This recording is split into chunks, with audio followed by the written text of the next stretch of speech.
Welcome to our deep dive into one of the most chilling chapters in history, the Salem witch trials. We're going to be dissecting court transcripts, personal accounts, historical analyses, the whole works to understand just how a community could descend into such darkness.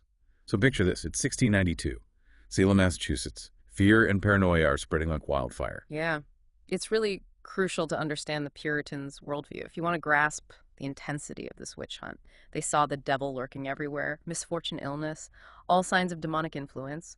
And then you add in the political turmoil. I mean, Massachusetts had just lost its charter in 1684, so there's already this feeling of instability. You could say it was a recipe for mass hysteria. Sounds like they were primed for something like this to happen. And then into all of that comes this idea of spectral evidence, this idea that someone could see the spirit of the accused harming them.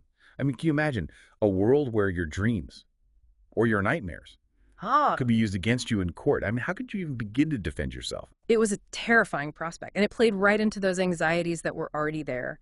And then the legal system, well, the way it was structured, it just amplified these fears. There weren't defense lawyers. And the magistrates, they were essentially local officials acting as judges, often driven by their own beliefs and ambitions. Yeah. One of the most heartbreaking examples, I think, is the case of Margaret Jacobs. This young woman was pressured into accusing her own grandfather to save herself. Oh, yeah, Margaret's story. That's just a tragic illustration of how the authorities would use threats and coercion to get these confessions. They were just focused on convictions, more than truth or justice.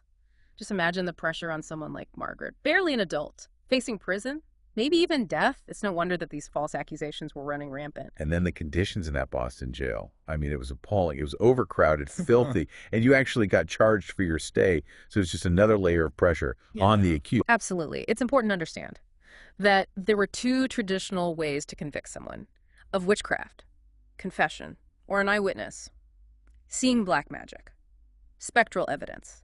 Well, that just became this dangerous shortcut when those elements were missing. Yeah. And then enters Sir William Phipps, the new governor, and he promptly establishes the Court of Oyer and Terminer, a special court, just to deal with all of these accusations.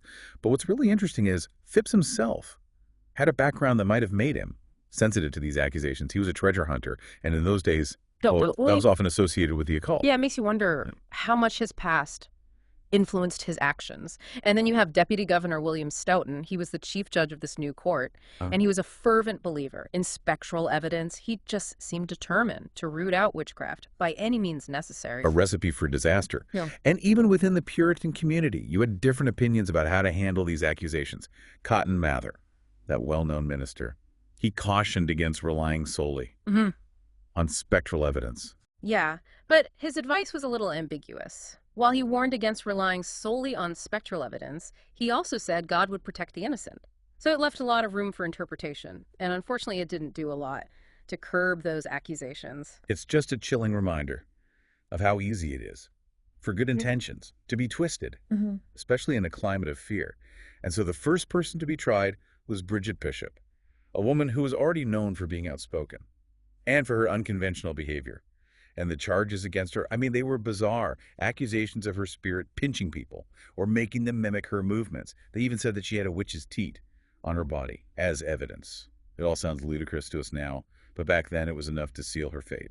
What's striking about Bishop's case is that it set this dangerous precedent, her execution, based mostly on spectral evidence and rumors. Well, it established a pattern that would be repeated in the trials to come. You'd think that after something that dramatic, people would take a pause, reflect. And for a little while, they did. The accusations did decrease. After Bishop's execution, there was even a letter from a group of ministers urging caution and saying not to rely solely on spectral evidence. But those voices were silenced pretty quickly. Like Reverend William Milburn, he openly criticized the trials, and he was punished for speaking out. It showed how determined the authorities were to maintain control and quash any opposition. I mean, the atmosphere was so tense, fear and suspicion were just dominating every aspect of life. It seemed like there was this real struggle between those who saw the injustice and those who were just swept up in the frenzy. Absolutely. And that tension, that's something we're going to see play out in the trials to come. The Salem witch trials weren't just about mass delusion. It was this complex interplay of personal motivations, religious fervor, political anxieties, and a justice system that was just ill-equipped to handle something so volatile. It's hard to imagine living in a community like that, Yeah. where suspicion could turn neighbor against neighbor, friend against friend. And what really strikes me is even after Bridget Bishop's execution, things didn't calm down at all. In fact, the trials, they just escalated. By September 1692, there were over 24 more people awaiting trial. Yeah, it's a reminder that fear, once it's unleashed, well, it can be really difficult to contain. Hmm. The trials that followed, well, they were marked by these even more extreme measures.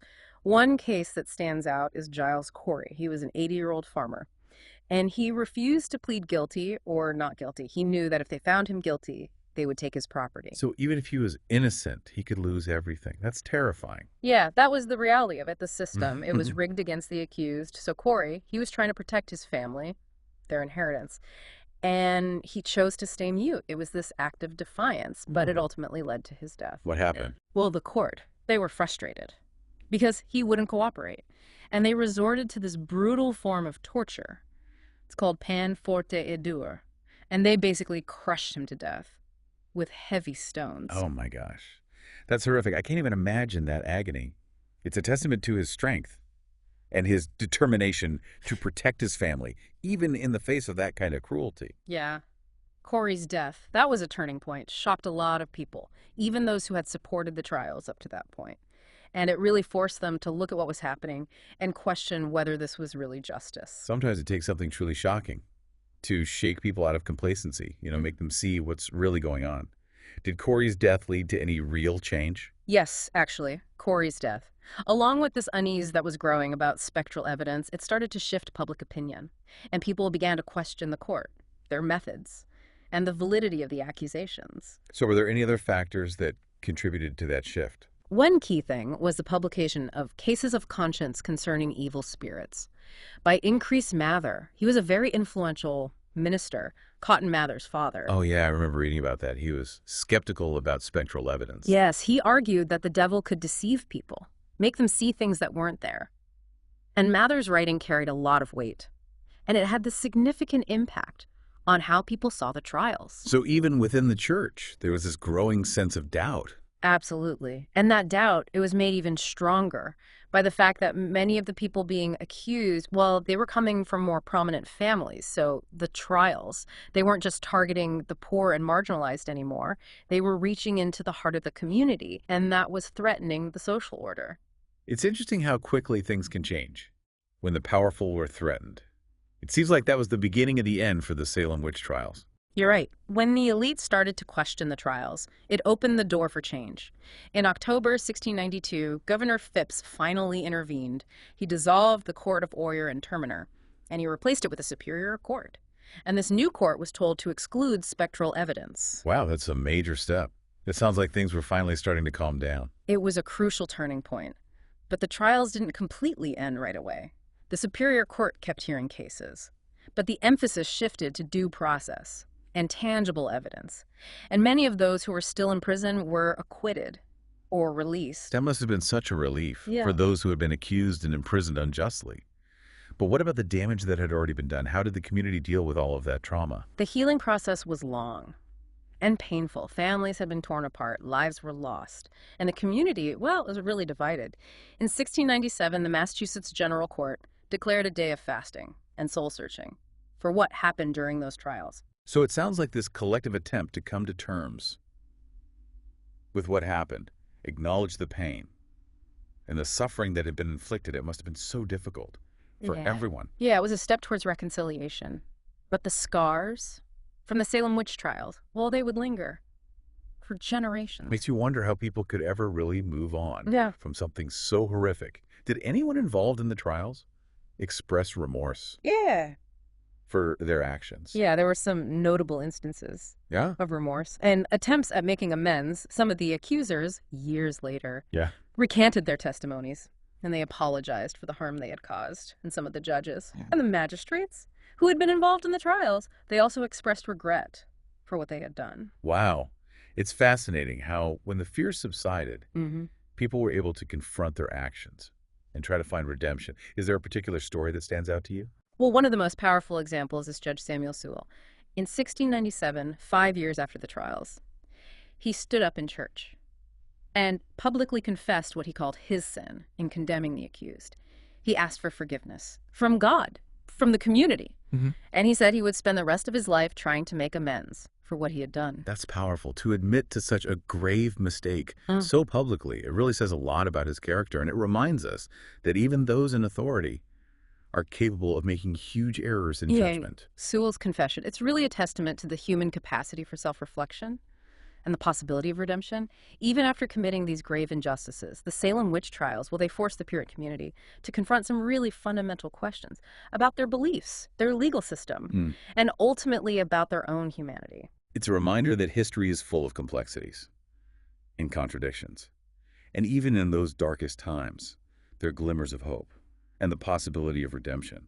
But it's up to us to learn from these events and try to create a more just and compassionate world. You know, it's incredible to think that even after all these centuries, the Salem witch trials, they still captivate us. I mean, what is it about this event in particular that resonates so strongly with people today?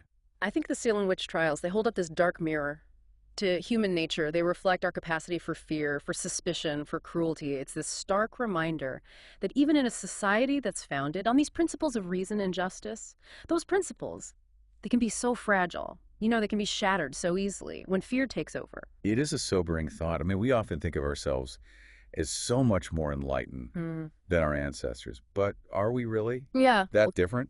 That's the question that continues to haunt us. The Salem witch trials, they weren't just some isolated incident. They were a product of their time, a time of social upheaval, religious extremism, political uncertainty. And, you know, those same forces, well, they can emerge in any society, in any era. So what can we learn from this really dark chapter in history? What are the takeaways that we can use in our own lives, in our own world? I think one of the most important lessons is the danger of mass hysteria, the power of groupthink, when fear and suspicion take root. Well, it's so easy to get caught up in that frenzy and lose sight of reason and individual rights. Yeah, I mean, we've seen this happen again and again. Throughout history, the witch hunts in Europe, the Red Scare in America, all these different kinds of political and social persecution that we still see today. Exactly, and it's often fueled by this need for scapegoats, you know, this need to blame someone, anyone, for all the uncertainty and anxieties of the time. And the Salem witch trials, they also show us just how fragile justice systems can be. When you abandon due process, when you manipulate evidence or ignore it, well, the innocent, they become so vulnerable to those in power. Yeah. The trials, they remind us how important it is to have a fair and impartial legal system, one that actually protects the rights of the accused and makes sure that justice is served, not just vengeance. It also makes you think about individual responsibility. All those people who were involved in the Salem witch trials, the accusers, the judges, members of the community. I mean, they all had a choice. They could have resisted. They could have spoken out against the injustice, but so many chose to stay silent or even take part in the persecution.